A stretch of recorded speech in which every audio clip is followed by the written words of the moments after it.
Welcome to the show for baseball fans by baseball fans. DingerBats.com presents Full Count, the podcast. Now here are your hosts, Keith Gibson and DingerBats owner, Kyle Drone.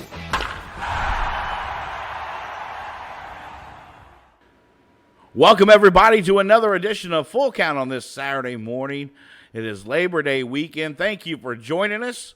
I hope you're all enjoying your Labor Day weekend and having a safe one. I am Keith Gibson. Alongside me, my tag team partner and good friend and owner of Dinger Bats, Kyle Drone. Kyle, it is Labor Day weekend. The show has made it this far already. Can you believe it? I cannot, man. This year has flown by. It sure has, man. It seems like we just started doing this show at the beginning of the season, and here we are with 4 weeks to go before the end of the regular season. So it's kind of crazy. Yes, it is. Yes, it is. How things going? Well, things are fixed at the shop. Things are smooth. Yeah. We're back up and running this week. Had a few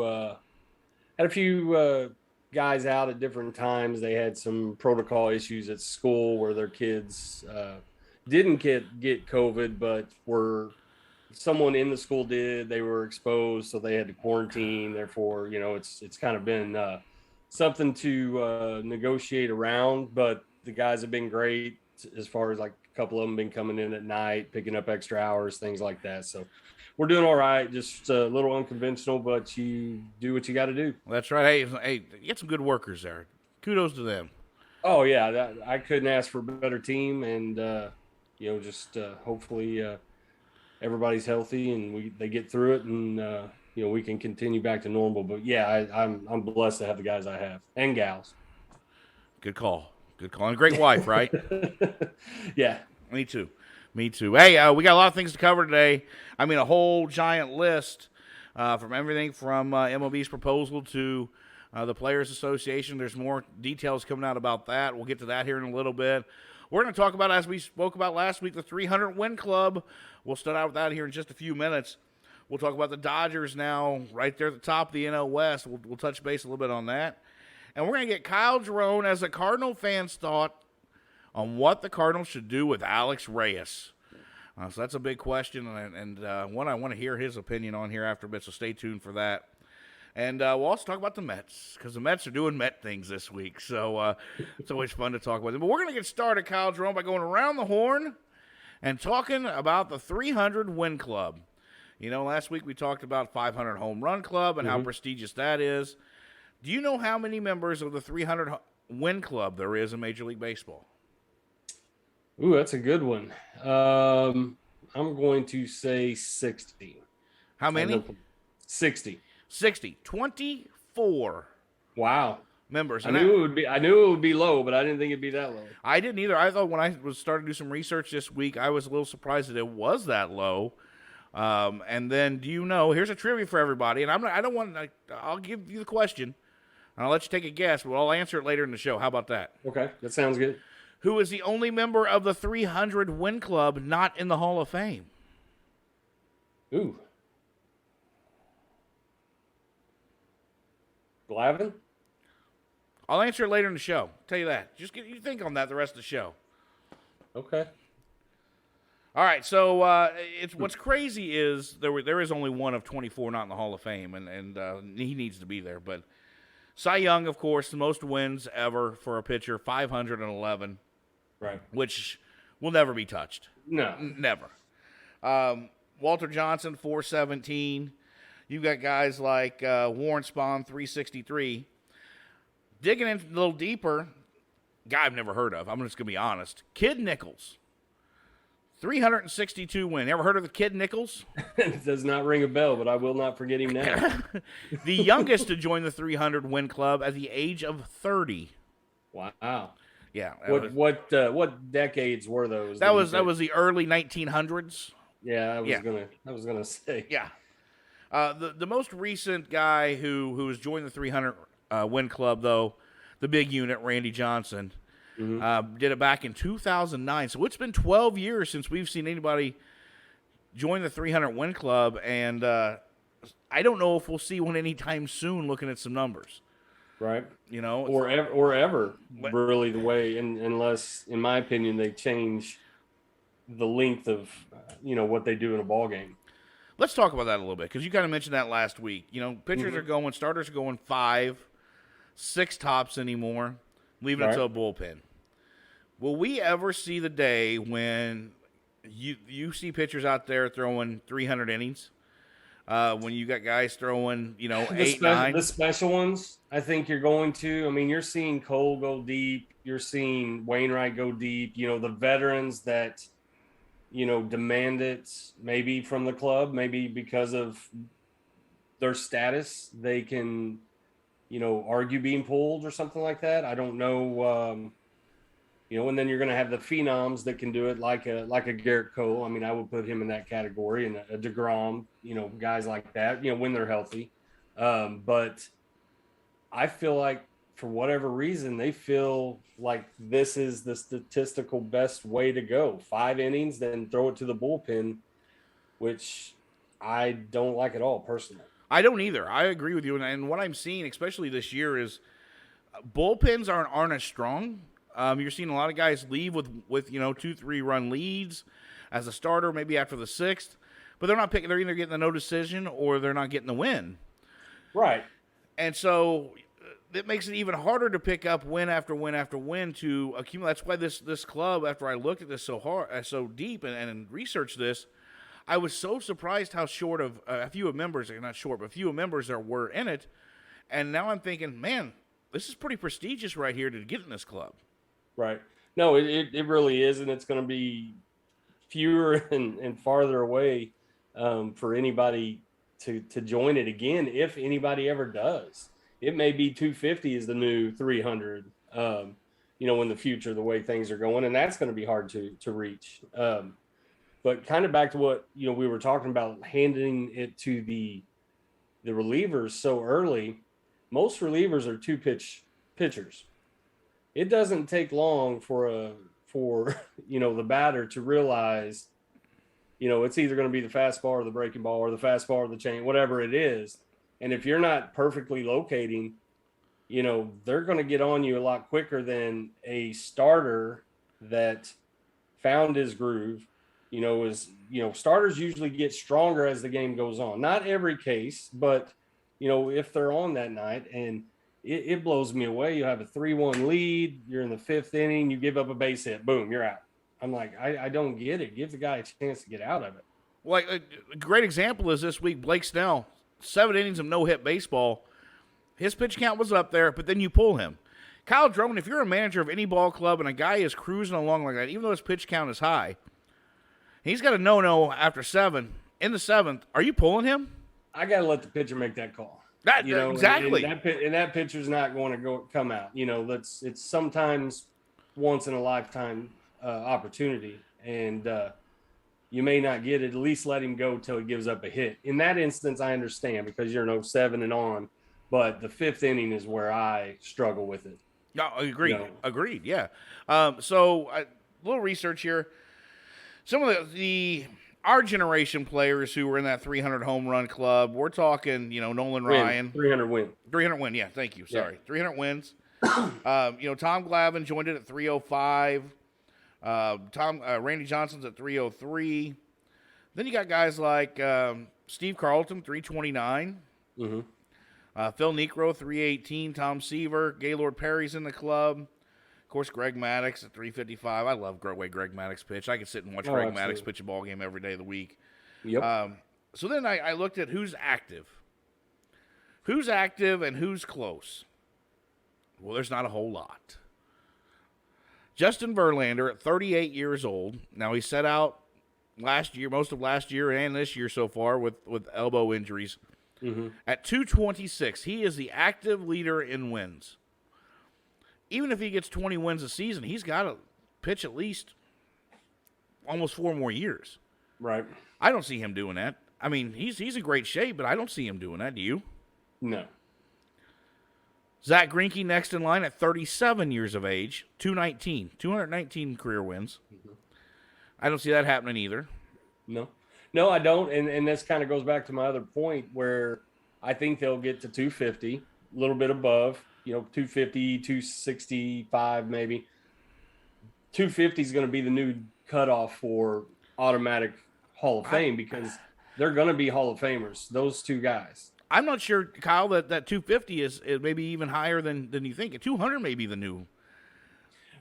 Yeah, but you're going to have a complete body of work to go with that 200 to be in there. You know what I mean? And maybe that is what it is, going, 10 years down the road. But, man, that's hard to believe. I agree with you.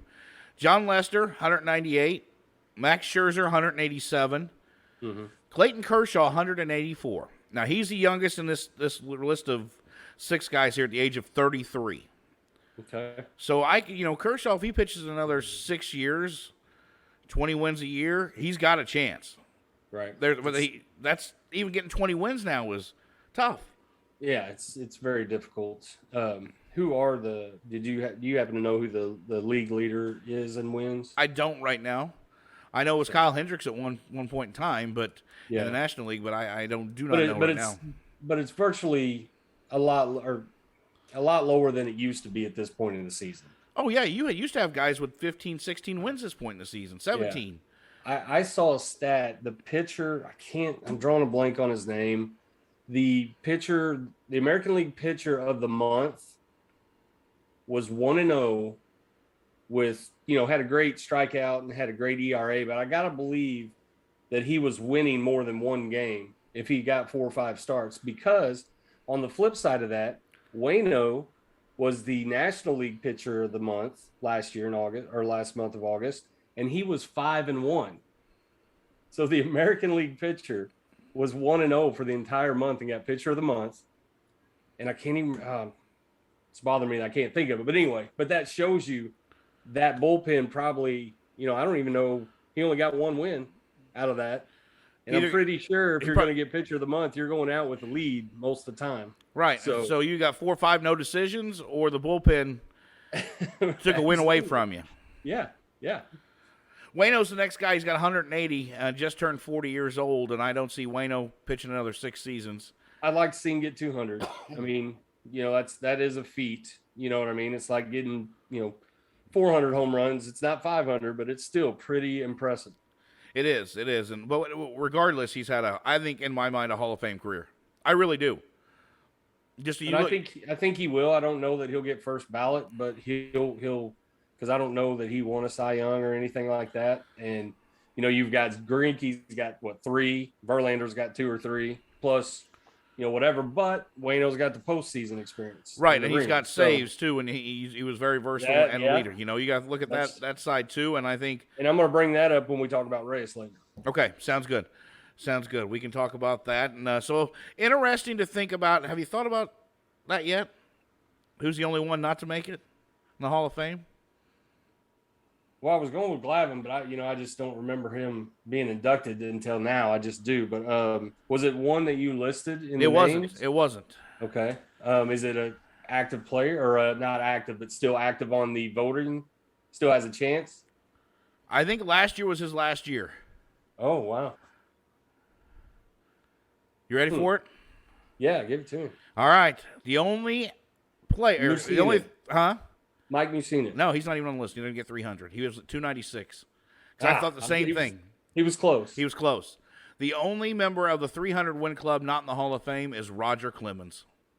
Well, we know what the stigma is around that. I'm not saying. I'm just 300 wins is 300 wins. Well, 4,256 hits, 4,256 hits. That's correct too. So I actually had a conversation with the guy at the gas station today about Pete Rose. Seriously, he's a big baseball guy, and we talked for 30 minutes.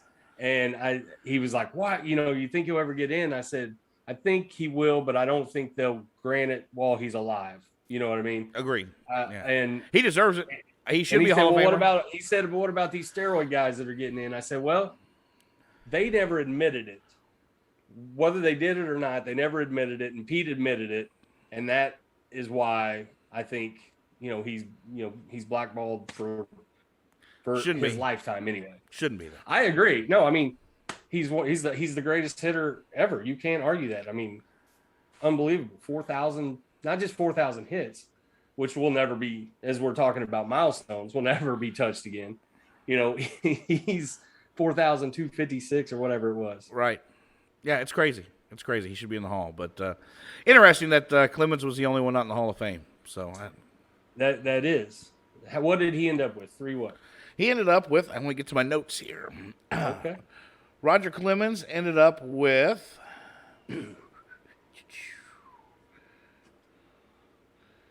see, now I can't even find it in my notes. 336. Wow, that's pretty impressive. Yeah. And and he did it his entire career, whether or not he was using. Oh, excuse me, 354. Wow, damn, that's good. Whether you're using it or not, you still got to be able to throw a strike over the plate and manipulate the baseball. So. Yeah, and he had a 20 strikeout game when he was young. He had Cy Youngs when he was, young, way before any of this stuff was even talked about. Right. And who knows? But anyway, moving on. All right, well, let's take a quick break. We'll come back and we'll dive into Major League Baseball's proposal to the Players Union on free agency and what they want to make it as an age. And Kyle and I both giggle a little bit because you probably will too. You're listening to Full Count at DingerBats.com and on 103.5 ESPN Radio.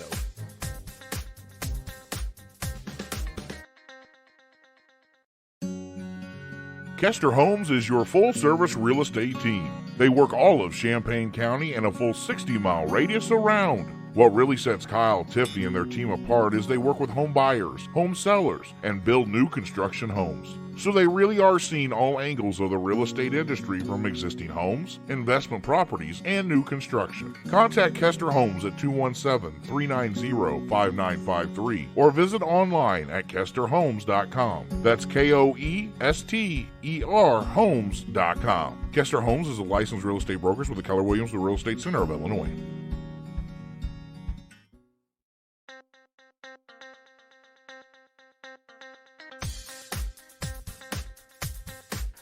Hope you're enjoying your Saturday morning, had your cup of coffee, and thanks for joining us here on Full Count. Keith Gibson, Kyle Drone with you as we just discussed the 300-win club in Major League Baseball. Now we're going to touch a little bit on Major League Baseball making a proposal. We talked a little bit last week about, salaries and things. Now they're making a proposal. Part of that is service time. And I know, Kyle Drone, you're big on service time. But here's the proposal, and I hope you're ready for this, baseball fans, because it's almost laughable. The league's proposal included an offer to make players eligible for free agency at the age of 29 and a half years, and it also involved a $1 billion pool. That's right, $1 billion, which would be tied to revenue in future seasons. They haven't said how to be dispersed or anything, but free agency for players that come up through the minors at 29 and a half years of age. And Kyle, we were talking at the break a little bit and before the show started that how are you going to do that? Yeah, I mean, you can't. It's ridiculous. That is just, like we discussed, before the show, it doesn't really affect your superstars because they're going to just lock in guys like Tatis for whatever. Problem is, they're going to lock him in later. If they've got until the 29 season. Does that include control of them through that time? Yeah, complete control. To control a player for more than they're already doing it, and we've seen teams abuse this before with the Bryant deal. This year, the Jared kid from Seattle. Yep. Klinicki. They were accusing the team of doing the same thing. To have 10 years control potentially, if a kid gets drafted at 19 years old. Yeah. There's just no way that the players union is going to allow that. So a full service year for a player is 172 days, which is about the end of April. Mm-hmm. That's why you see these kids like Brian's situation.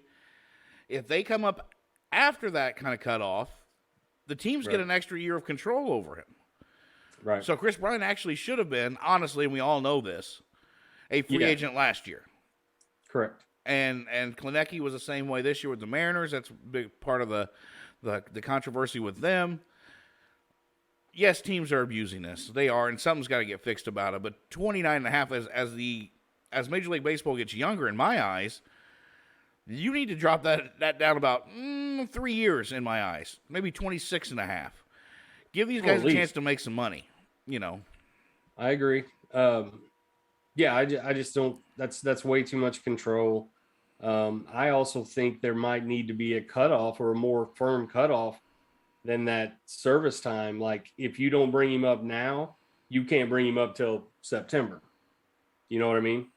So if you're just doing it to save the money and not because you don't think he can help the team yet, that's fine. Wait till September. If he's not going to help the team, you don't need him. Let him develop down there, where he's at. So that might, and I don't know what that cutoff would look like or what makes sense, but it does, put a penalty on the team if they were just trying to save or keep the control and just put him up a week later because of that. This doesn't allow that. Well, my other thought is maybe make that 172 days that they have to have a full service year. Maybe make that a little shorter, maybe where they can come up in the second half of the season and do that. And teams probably still would they're going to try to find a loophole no matter what. Let's be honest.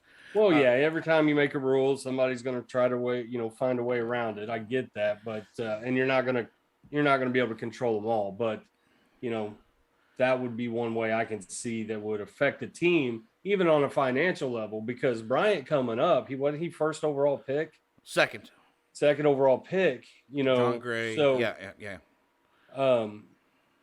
That's gonna at the time, not the greatest Cubs team, that's going to generate revenue and excitement, and that's good for the team.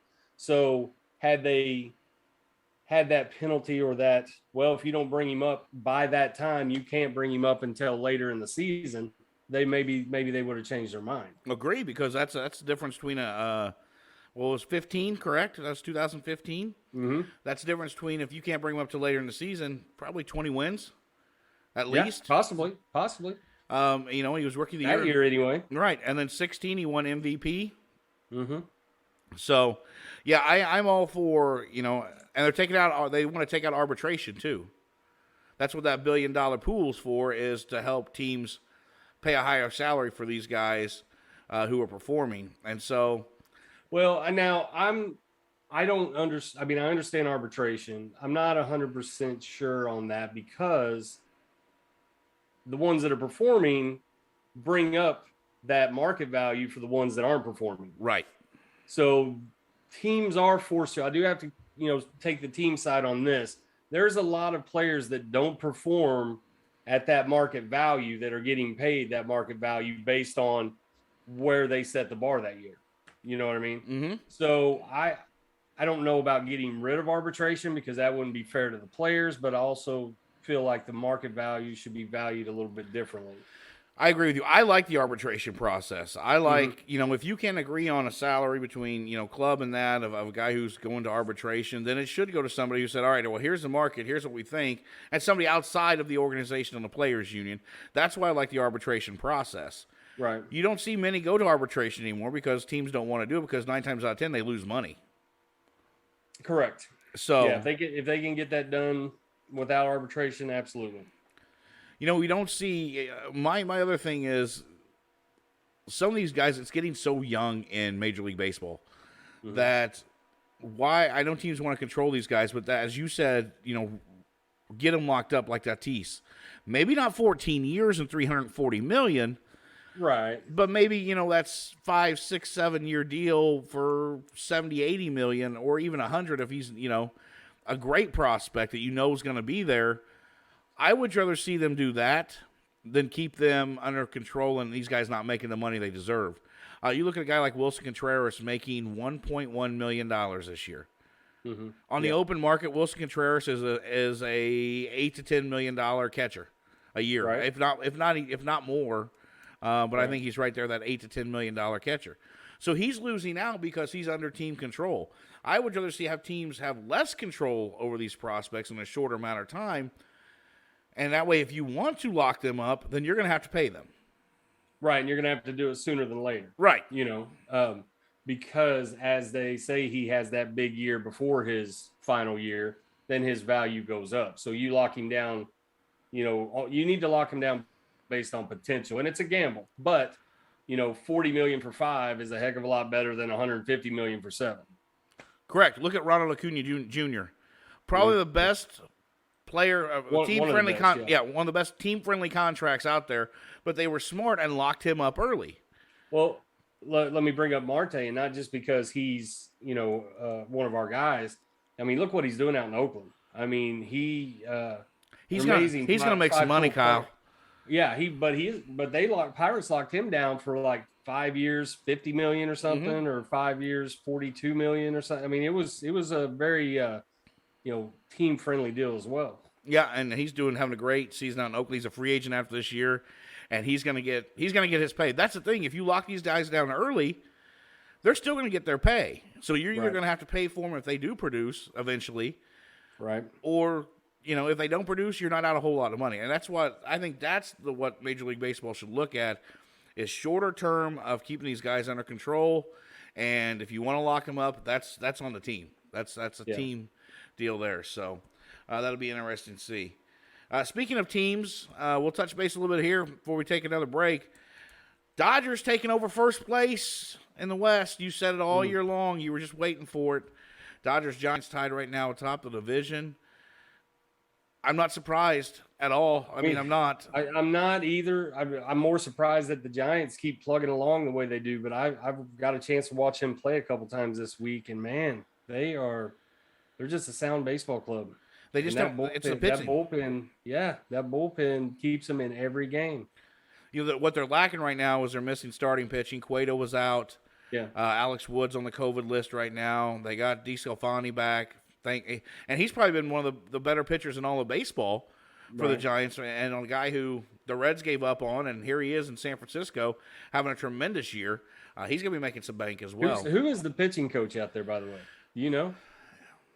I don't. That's a great question. Well, he should be well known by now. Well, you would think. I mean, is it Righetti? Righetti's not still there, is he? I really don't know. I'll look it up on the break. Sounds good. But yeah, I mean, he's taken a lot of guys, like you said, that other teams have given up on and turned them into, one of the best rotations in the league. Right, and they're just sound fundamentally. Mm-hmm. That's all it comes down to. They hit. They don't hit a lot of power. They don't. I mean, Bryant coming over from the Cubs has helped that. But Posey's been out a little bit too. He's been banged up a little bit, but they're still in the thick of things, and they're going to be a playoff team unless for sure a miracle happens. These Reds are hot. They are. But we'll see what happens there there. But let's talk about this. So the Braves up a game and a half in the East over the Phillies. Phillies lose Rhys Hoskins for the rest of the year. That's a big blow. That was a big blow for the Phillies this week. But Bryce Harper has turned on the juice. It must be, he can smell it. But the Braves the Braves pitching's not that great. It's not impressive, but they just keep winning too. Yeah. They made some great moves to the break. They did, and kind of gave them the boost they needed. Will it be enough? Obviously we'll have to see. I'm kind of pulling for the Braves, but the Phillies are tough, and they're not giving up a lot. They're just not real consistent right now. If they can go on a consistent streak, then they may overtake them. Brewers up 10. That division's pretty set there in the Central and the National League. Padres in the West fading away as well. They're about to lose out on all playoffs. They can't get any pitching, and Tatis and those guys, the offense can only carry you so far. Right. So in the American League, the Rays are up 7. Looks like as long as we keep playing the baseball like they have all season long, they're gonna walk in the playoffs, the American League East champs, which is crazy to think in that division. It is. White Sox up 10. They've been up 10 since the break. They're on cruise control, but I tell you what, that lineup, when all is healthy, is scary. When you look at Eloy, Luis Robert, and Jose Abreu, who's leading the American League in RBIs with over 100. Mm-hmm. He's done it quietly. Right. So interesting there. Astros up 4.5. I think they keep playing the way they have to. I think they'll stay there. So let's talk a little bit before we take a break, though, about the wild card, sir. I'm going to bring up the standings here real quick. Because your Redbirds, here they doing it again. 2.5 out of the wild card behind the Phillies, a half game there, and then the Reds, of course, leading that second wild card. Right. San Diego's a half game back. Philly's 2, and the Cardinals 2.5. Cardinals got hot lately, as they do every end of August, 1st of September. Yeah. As a Cardinal fan, is there a shot? I was expecting, this a little later than I'd hoped, but they're making a run, and I'm sure I haven't looked at the schedule, but I'm sure there's a couple meetings with the Reds along that way, where some very heated battles usually come about, and those games are played with a lot of passion. So it'll be fun, and it'll be a chance for them to really gain and flip some standings if Well, they meet once or twice. Yeah, I just pulled up the schedule. It's not a fun schedule for the Redbirds in September, where they just they split with the Reds, had a game postponed on Tuesday, so they beat them on Monday, and I got a double dip. Looks like yesterday. They split that yesterday. Is that right? I don't know. They start tomorrow at Milwaukee for a 3-game set. Then have the Dodgers for 4 at home. Cincinnati for 3 at home. Boy, this is not a fun schedule in September. Right, yeah. They go on the road to New York for 3. Easy wins. No, the easy wins are coming up. Yeah. They've got at San Diego at home for 3. On the road to Milwaukee for 4. Ah. In Chicago for 3. There's your easy wins. Okay. But they finish. No, those are never easy wins, sadly. And then they finish the last 3 games of the season at home against Milwaukee. So really, the Cardinals' fate. You got Milwaukee 3 times. Yeah. Like 11 games. Let's see. We got a 4, a 3, and a 3. Yeah, 4, a 3, and a 3 in September. 10 games. Yep. God. And 7 of them on the road. Hey, well, you're gonna have to beat them if you make it to the playoffs. So. Yeah, So now's the time. That's not a very fun schedule for the Redbirds, but their destiny's in their own hands. It really is. Maybe that brings them up a notch. Maybe you rise to the occasion. Who that knows? or they're going to fall flat on their face and be 9 games out by the next 2 weeks. But it's possible. But I'm leaning the other way. I figured you would. Hey, we'll take a quick break. We're going to come back and we're going to talk a little bit more Redbirds. We're going to talk to Kyle Drone as a Cardinal fan. And I want his opinion on what the Cardinals should do with Alex Reyes. Closer for the Cardinals, or should they move him keep him in the bullpen, or are they going to move him to the rotation come 2022? You're listening to Full Count at dingerbats.com and on 103.5 ESPN Radio. Today's episode of Full Count is brought to you by Ford of Tuscola. Check out the all-new Ford of Tuscola. It's a small-town feel with great big deals. Pre-owned vehicles starting at $24.95. Online at FordofTuscola.com or call 217-253-3353.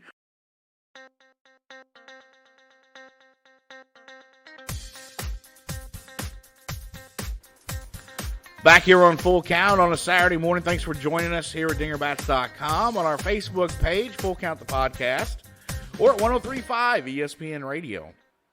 Hey, just before we get started back into some baseball news and some more analysis, we just want to thank our sponsors and teams who have filled up our Strikeout Hunger Charity Golf Tournament coming up on October 16th down at Iron Horse Golf Club in Tuscola. We have all 18 teams now filled up.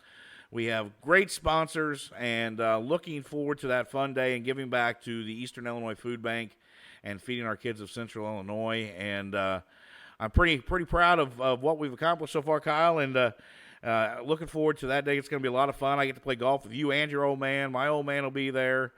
We've got some great people coming into play, some businesses coming into play. It's going to be a fun day, period.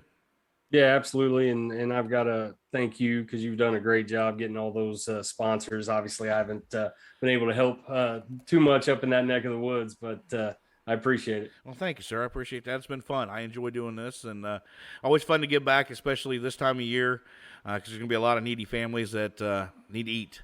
And if they eat anything like I like to eat, they're going to eat a lot of food. So, but the other good news is we get a little guys' night after that. You and I get to hang out and have some dinner and libation. I'm sure probably will happen. Talk about job. Have some fun. Yeah. So looking forward to that as well. But all right, let's get back to business here. By the way, if you want to be a sponsor for that, we still have sponsorships open. Contact me at fullcounthost@gmail.com for that. But let's get back to business. The question we had before the break: what should the Cardinals do with Alex Reyes in 2022? Guy who's closed most of the year and done a great job. Yeah. But your rotation is going to be slim a little bit and is going to need some help. Yeah, I mean, I looked at it just, that's why I brought up Waino, or when we were talking about Waino. It's kind of a similar situation that he was in.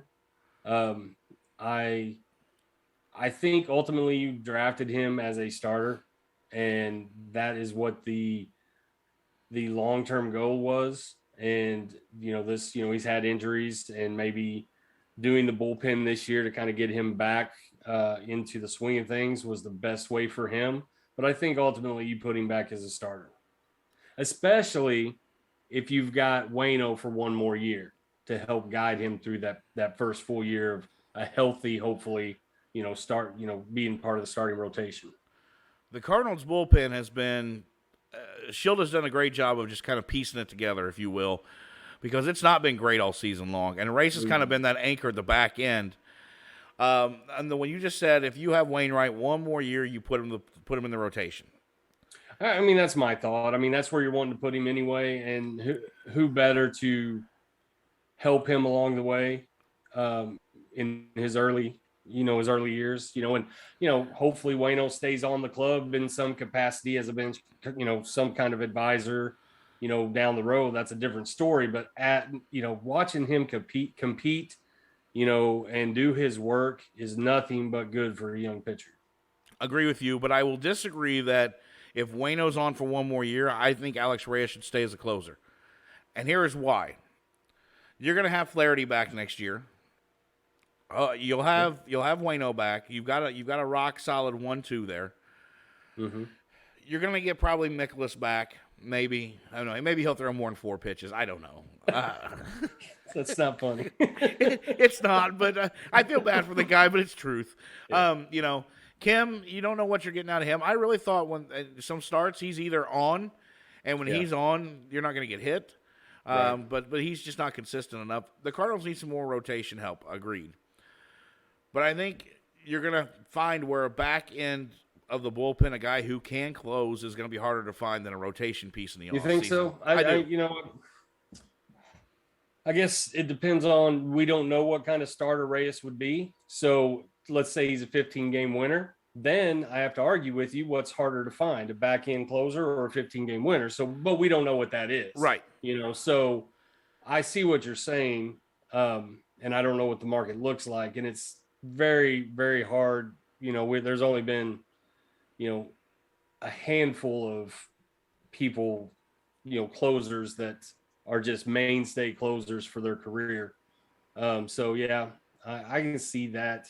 I think that they'll push him to the starting rotation, and then they'll try to place somebody in that back row, that back end stopper position, because that's kind of what we've always done. I'm gonna look this up real quick. Just bear with me here, just real quick. Yeah, he's got 29 saves on the year. Yep. I mean, he'll get 30 by the time it's all said and done, maybe even 35, depending on how they play. They stay hot and stay good through this tough September. I mean, he could end up with almost 40, honestly. If you got some close games, I mean, he could get there. It'd be tough, but yeah. So, a guy like Alex Reyes, 40 saves in a season. He's got a 2.90 ERA right now and 59 innings pitched. It's pretty impressive. Yeah. He's 5-7 though. That 7 is what worries me. Yeah. But you're only coming in for 1 inning, man. Right. That's the thing. Right. But he's given up 7 times. So here's my question though: what is a 40 save guy, 40 save closer worth on the open market? That's what you'd have to look at is he worth more as a closer to us, or can we move him to the rotation, and find that back end guy, that stopper? Yeah, and that's what we don't know, because we've not seen a full season of him starting. Because that would be my argument. You're going high end with 40 saves. We don't know that he's going to get that. I'm going high end with 15 wins. Right. We don't know that he's going to get that. So which one out of those two is more valuable? Right, exactly. And I think that's what Mozeliak in the front office is going to have to look at in the offseason of where you want to go with it. Yeah. And you want my honest opinion after thinking about this, sitting here talking to you about this, unless you're going to – I just don't know that there's a closer out there that can get you even 30, 35 saves right now on the open market, unless you're going after a guy like – is there two that can get us 20 each? Well – I mean, that's how I look at it. Right.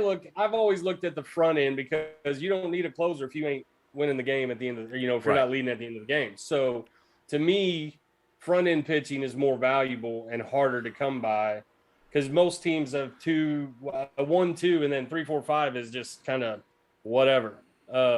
There's a few exceptions, obviously. So if he makes number 3 or number 4 stronger, then I like that better than, because the back end, I mean, there's so few of Kimbrels. I mean, there's no Mariano Rivera's out there. No. There's people like Kenley Jansen, which, he's kind of fading away. He had like 3 strong, unhittable years, and all of a sudden he's not guaranteed anymore or automatic. So, that's just how I view it.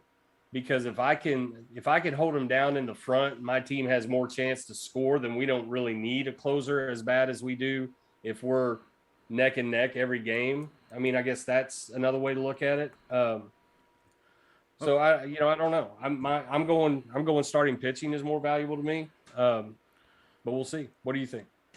I think he could be also a trade chip in the offseason. Yeah, I mean, very, very. If you can get some high end prospects for a guy who can save 30 to 40 games a season, I think you could. But we don't know that he's willing to do that role in another team either. That's the big question. Will he be willing to? Does he want to be a starter? Does he want to be a reliever? And deep down, I think he wants to start. I think he wants to start games. Yeah, very few have that capacity to go to the pen. Without knowing that they're going to have a chance to come back, except for, like Smoltz did it at the end of his career and was tremendous, but he's one of those special players. Yeah, he's a Hall of Famer. By the way, how many wins did he have? He was on the list. Wasn't he like 150 wins and 150 saves? Correct. That was what I'm saying. Yep. Like he was, he did both. So that's, and he's a Hall of Famer. That's what I'm saying with Waino. That's why I think Waino is a Hall of Famer. I think how many saves does Waino have, you think? Does he have 100? Give me 2 seconds and I'll find out for you. How about that? I'm sorry. No, you're good. You're good. I thought you had your research done. Hey, come on now. Give me a break on that, will you? No, you're doing great. Waino's got 180 wins in his career. Yeah. It doesn't say how many saves he's got though. Yeah, because I'm not sure. I mean, he didn't close that long. We just remember it because, that last strike against Beltran against the Mets. Correct. Oh, he's got more than that. So, says he has. MLB.com is saying he only has 3 saves. That's not right. Yeah, that can't be right. Now he might have only went to the bull. Maybe he only went to the bullpen in the playoffs that year. Well, in 06, right, is when you guys won the World Series. Yep. He only pitched 75 innings of the regular season. Had 3 saves. And then went and closed in the postseason. So there you go. So we just think because he was amazing in that role in the postseason that he closed a lot more than he did. And I didn't think he did, but I honestly couldn't remember. 4 saves in the postseason that year. That's why. Yeah, more than his whole regular season. Right, and 9 2/3 innings pitched. That's what. But I'll still never forget his curveball he threw to Beltran to win the National League Championship Series. Yeah, absolutely. Yeah, that was a great moment, and the reason people probably thought he closed way more than he ever did. Right, and you and I both.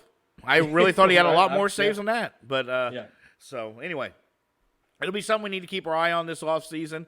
Something you and I, I'm sure, will dive into, and not just with Alex Reyes, but with other players and things. So we've got a long season and a busy long off season ahead of us too, with a lot of things that could be changing the CBA, free agency. So I'm excited for that. But hey, we'll take a quick break. We'll come right back and we'll dive into more. We'll talk a little Mets baseball and how great they're doing right now.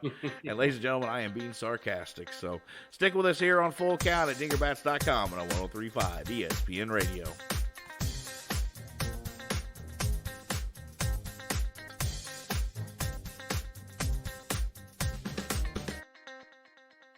Today's episode of Full Count is brought to you by Bosco's Biscuits and Booze.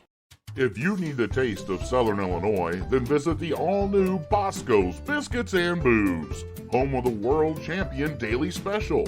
2 large, all-natural, juicy, white meat chicken breasts, a side of the famous What the Hell biscuits, and a bucket of the cheapest beer in stock for only $6.99. Located at the corner of Old Milwaukee Boulevard, next to the Primo Hooer Hotel. Bosco's Biscuits and Booze. It's world champion food and cheap-ass booze.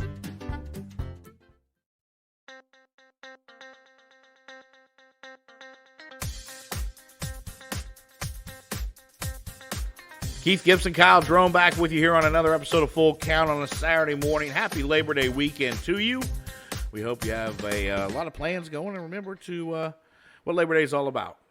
Take a little break for yourself. I am. Plan on doing that. But Mets with some controversy, not because they're winning, not because they're losing, but the fact that one of the new additions to the Mets, Mr. Baez, Javi Baez, former Cubby, and I love Javi, I do. But him and his buddy Francisco Lindor and Kevin Pillar decided they wanted to boo the fans right back after getting booed. Kyle Drone, let me start with this. The first question I got for you is, do you blame the Mets fans for booing them right now? Well, I've never been one of those type of fans personally, but that is what fans do, especially in New York and the bigger cities. So if that's a common thing, then whatever. But I mean, they've got a lot to be unhappy about. I just don't go as far as booing the players. But I will say that that's just extremely unprofessional of those guys they got to compose themselves better and not react to fans. But they did it, and what are you gonna do? Well, they're not winning. That's for one thing's for sure. They're not winning. And there's a lot of frustration, but that's when you got to dig down deeper and find that composure. Right. And, keep your mouth shut and just play the game. Yeah. Put your head down. Yep. Other news out of New York for the Mets. Their GM, Zach Scott, is on administrative leave due to being charged with a DUI. Yeah. So Sandy Alderson's going to take over the GM roles for the Mets. And that's what I said. I've been waiting for this all season long for the Mets to just do Met things. But my question for you, and I've asked this about entertainers. I asked this about anybody who's got any prestige whatsoever. If you're out drinking, why aren't you calling a taxi? Why aren't you calling an Uber? Why aren't you calling whomever wants to give you a ride home, someone sober? You have more to lose than there is to gain. There is no excuse for this. So I hope the guy doesn't keep his job, if you want me to be honest. Yeah, and I mean, it's obviously with drinking, sometimes you don't make the right decision. So if you're going to go out, you got to pre-plan and you got to have a plan set ahead of time that how am I getting where, whatever. And if you're a GM, you would think that you have that capacity of thinking. But, everybody makes mistakes. But when you make them at that high level, you have to face the consequences. And loss of his job is probably what it's going to be. Yep. No feeling sorry for that guy. Sorry, just don't. No, if I'm GM, I'm minding my P's and Q's and doing everything I can to keep my job. Yep. But, all right, so other news, one that shocked me this week. September call-ups, of course, happened on September 1st. Rosters expanded a little bit. Where they get the name. Thank you. Sorry. Perfect. I love it. Anyway, that's my co-host for you. What a guy. What a guy. The Nats optioned out Victor Robles down to AAA, even though rosters expanded. Guy was a top 10 prospect a couple years ago. A lot of hype around Robles. Yep. Hasn't really performed of the Juan Soto hype type or production, but still a good player. Yeah, I mean, was I think shocked when they optioned him down, especially with rosters expanded. Yeah, they're pretty much out of it. Or they feel like, to me, they're giving up. I don't know that they're out of it so much, other than they just don't seem like they want to win it. And it could be a play where they're just shutting him down, or giving him some easy time and bringing up some young guys just to take a look at, or maybe they're just not. Maybe they've lost faith in him, and maybe he was on the trading block and they just couldn't get anybody to take him. During the big swap meet going on. Yeah. Between them and the Cubs, I don't know who had the best sale there at the deadline, but I was really surprised about that, because I thought he'd be part of that young core with him and Soto for a long time, at least the next 5-6 years. Yeah, and we don't know that he's not going to be. I'd like to dig deeper in that and see. I was as surprised as you, because he's not playing horribly when you look across the league, and I don't think he's getting paid yet big time. So. Yeah, interesting to think there. Other news coming out, Joe Madden came out and said there is a great possibility that Mike Trout does not play the rest of the year, still having cramps and calf issues. Kyle Jordan, he's one of your favorite players. He's one of mine. He's one of the best players in baseball when all healthy. Do you just say, and the reason Joe said good possibility, he's fighting to get back on the field, Mike, is he's working hard and want to get healthy. But you just have to shut him down and say, listen, get healthy. I don't. I let Mike do what Mike wants to do. If he, are you going to shut down Michael Jordan? Are you going to shut down, any of these top tier players? And he is the higher echelon of major league players. If he feels like, and he is healthy and cleared by the doctors, why don't you let him play? Well, because he's still having calf issues. He can't run. Okay. If that's the case, then the doctors won't clear him. Right. That's the case. Yeah. So he tried to go rehab and a rehab assignment, and he's still having issues, and he said he's just has pain. So, I want him to get healthy, but I don't want him to push him back where it's going to hurt him long term either. Well, I think he'll make the right decision ultimately. He may be fighting with it right now just because he wants to be on the field so badly. But ultimately, Mike will make the right decision for himself. Agreed. So you wouldn't shut me down, is what you're saying. You'd let me make the decision. It's your call, brother. Right, thank you. Appreciate that. Yeah. So, yeah, you're never going to have to worry about that. Trust me. I'm going to need that break every once in a while. When I'm playing basketball, football, baseball, I can DH. I can DH. But don't have to worry about that moving forward. All right, let's take a quick break. We'll come back and we'll wrap up the show, make the call, the bullpen, and see what the future week holds, and see what maybe we want to talk about next week. We've talked 500 home run club. We've talked 300 win club, and at the break, once you think of something I can dig up next week for us. Yeah, let's see where, because this is another thing that's really fallen off over the years, and I was a huge Ricky Henderson fan, Vince Coleman fan, stolen bases. I love that. We'll talk about maybe dive in a little bit and see what kind of percentages we want to look at here next week. Okay. We'll take a quick break. We'll come right back and make the call the bullpen right here on Full Count. Today's episode of Full Count is brought to you by Bees Trees. Bees Trees, your local ISA certified arborist with over 10 years experience, specializing in tree removal, tree trimming, and with free estimates. Call Greg Miller of Bees Trees today at 217-260-4551.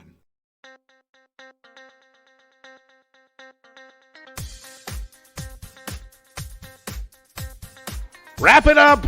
They say, make the call the bullpen, looking for that closer who can give me 40 saves and make less than $5 million a year. Know any of those? I don't think they exist, Kyle Drone. Keith Gibson, Kyle Drone with you here, wrapping up Full Count this week on Labor Day weekend. We appreciate you joining us. Appreciate you if you watch the show. We have our show video now on our Facebook group, Full Count the Podcast. So make sure you tune in. Make sure you interact with us. We'll be there to that, and let us know what you think. And if you're listening to the show, download it on Amazon Music, Spotify, Google Podcast, Apple Podcast, Podbean, iHeartRadio. We're all over the place there. And, of course, in Southern Illinois, you can listen to us on 103.5 ESPN Radio every Saturday morning at 7 a.m. as well. So, Kyle Drone, another great show. Covered a lot. You said next week, right before we went to the break, you want to talk stolen bases. Ricky likes talking about Ricky. Yeah, Ricky. Ricky's one of the few that I have not met yet, but he was, my favorite player for a long time, all through the 80s and 90s. And, what he did, stealing bases, and then, Vince Coleman, the tremendous years he had. I want to see what that Hall of Fame number is going to look like now. Cause Ricky was over 1,000. Vince was in the, 700, 800, 900 range, somewhere in there. And, now guys are, the league leaders got 40 bags a year when Ricky had 130 one year. Right. And I think Coleman had 106 one year. Right. Those were the fun years. Yeah. And I think one other thing we can look at, maybe we'll get, dive in this couple weeks from now, maybe 40-40 club or 30-30 club. Yeah. Because it's going to be hard to find that too anymore. So, definitely. But as we wrap things up, you got anything for our listeners today? Yeah, man, just grateful for everybody that sticks with us, and hopefully with the new video stuff we're doing, that we will get to interact with you guys a little bit more and try to develop that relationship on Facebook. Definitely love it. I love the video. I love being able to do this, and I'm glad you can see my mug at least once a week now. I'm not the only one that gets to enjoy it. Right. They can do it from the lounge, so I love it. But all right, for my tag team partner and owner of Dingerbats College Roan, I am Keith Gibson. Ladies and gentlemen, have a great Labor Day weekend. Enjoy yourselves. Be safe, and we will see you next Saturday morning for another edition of Full Count. Have a great weekend, everybody.